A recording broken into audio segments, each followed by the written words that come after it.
संसद में बजट सत्र को लेकर सर्वदलीय बैठक हुई है। बैठक में पीएम मोदी सहित रक्षा मंत्री राजनाथ सिंह, संसदीय कार्य मंत्री प्रहलाद जोशी, संसदीय कार्य राज्य मंत्री अर्जुन मेघवाल और वी मुरलीधरन वीडियो कॉन्फ्रेंसिंग के जरिए शामिल हुए। सर्वदलीय बैठक के दौरान पीएम मोदी ने किसान आंदोलन को लेकर बड़ा बयान दिया। सूत्रों की माने तो पीएम मोदी ने सभी पार्टी के नेताओं से कहा कि किसान और सरकार के बीच बातचीत का रास्ता हमेशा खुला है। किसानों के समर्थन में विधायकी छोड़ने के बाद इनेलो नेता अभय चौटाला गाजीपुर बॉर्डर पहुंचे। उन्होंने कहा कि वो किसान नेता राकेश टिकैत को समर्थन देने के लिए आए हैं। उन्होंने कहा कि आंदोलन अब किसी एक का नहीं बल्कि सभी किसानों का है। दिल्ली में केंद्र के नए कृषि कानून के खिलाफ धरना दे रहे किसानों ने राष्ट्रपिता महात्मा गांधी की पुण्यतिथि को सद्भावना दिवस के रूप में मनाया। किसान नेता नरेश टिकैत के ट्वीट से भारतीय जनता पार्टी की टेंशन बढ़ सकती है। उन्होंने कहा है कि किसानों के समर्थन में कई बीजेपी के नेता पार्टी छोड़ सकते हैं।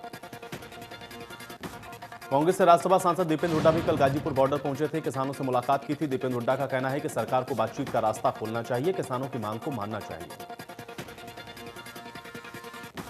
अन्ना हजारे अब आमरण अनशन नहीं करेंगे। कृषि कानून पर स्वामीनाथन आयोग की सिफारिश लागू करने की मांग को लेकर अन्ना हजारे ने आमरण अनशन का ऐलान किया था। अन्ना इस ऐलान के बाद सरकार हरकत में आई। केंद्रीय कृषि राज्य मंत्री कैलाश चौधरी के साथ महाराष्ट्र के पूर्व मुख्यमंत्री देवेंद्र फडणवीस ने उनके साथ मुलाकात की।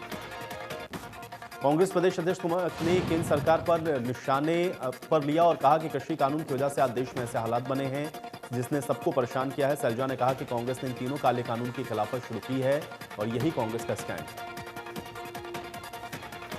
इनेलो नेता अभय चौटाला ने डिप्टी सीएम दुष्यंत चौटाला और उनके भाई दिग्विजय चौटाला पर निशाना साधा। उन्होंने कहा कि उनको तो जनता सड़कों पर देखेगी।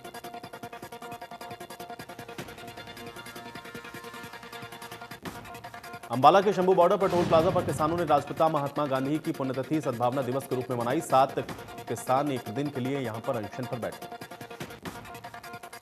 फरीदाबाद में गांव नवादा पहुंचे केंद्रीय राज्य मंत्री कृष्णपाल गुर्जर ने विरोधियों पर निशाना साधते हुए कहा कि धरने पर बैठे लोग किसान नहीं बल्कि विरोधी हैं, जिन्हें पीएम मोदी और उनकी सरकार से नफरत है।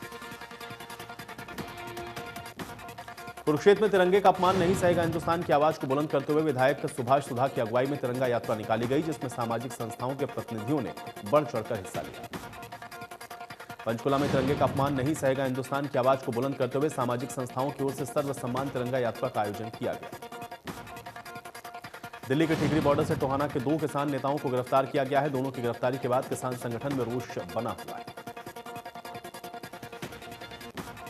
हरियाणा के 17 जिलों में वॉइस कॉल को छोड़कर के इंटरनेट की सेवाएं कल शाम 5 बजे तक बंद। पहले 30 जनवरी शाम 5 बजे तक ये सेवाएं बंद।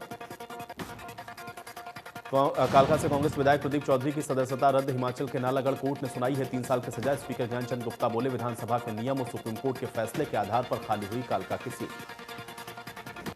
सिरसा में राष्ट्रपिता महात्मा गांधी की पुण्यतिथि के अवसर पर अनाज मंडी के गांधी पार्क में सर्वधर्म प्रार्थना सभा का आयोजन किया गया। कार्यक्रम में मौजूद लोगों ने बापू के प्रिय भजनों को गाया।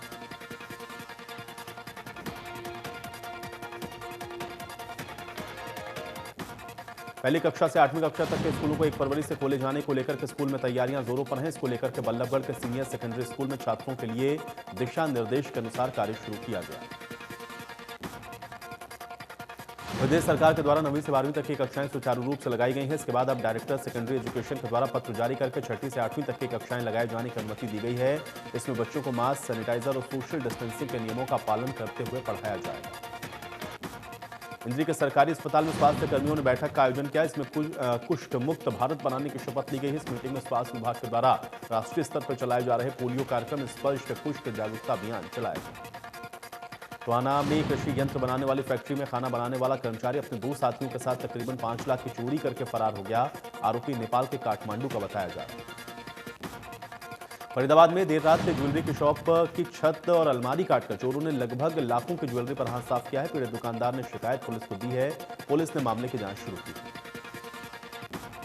रानिया शहर के वार्ड नंबर 2 में चाय बनाते समय अचानक 5 किलो के सिलेंडर में आग लग गई है। इसकी वजह से सिलेंडर फट गया। 5 लोग इसमें घायल हो गए हैं। धमाका सुनकर पड़ोसियों ने घायलों को अस्पताल में भर्ती करवाया। अंबाला के गांव मांडोर में दोपहर एक बड़ा हादसा हो गया। गांव में चल रही एक फैक्ट्री में बॉयलर फट गया है। बॉयलर फटने की वजह से 2 लोग गंभीर रूप से घायल हो गए हैं। गांव के कई घरों को नुकसान पहुंचा। नई दिल्ली में इजराइल के दूतावास के पास हुए धमाके की जांच जारी है। इस बीच छानबीन के दौरान घटनास्थल के पास से एक लिफाफा मिला है। लिफाफा इजरायली दूतावास के राजदूत के नाम पर है। इजरायली दूतावास पर हमले को इजराइल की ओर से आतंकी हमला करार दिया गया। है।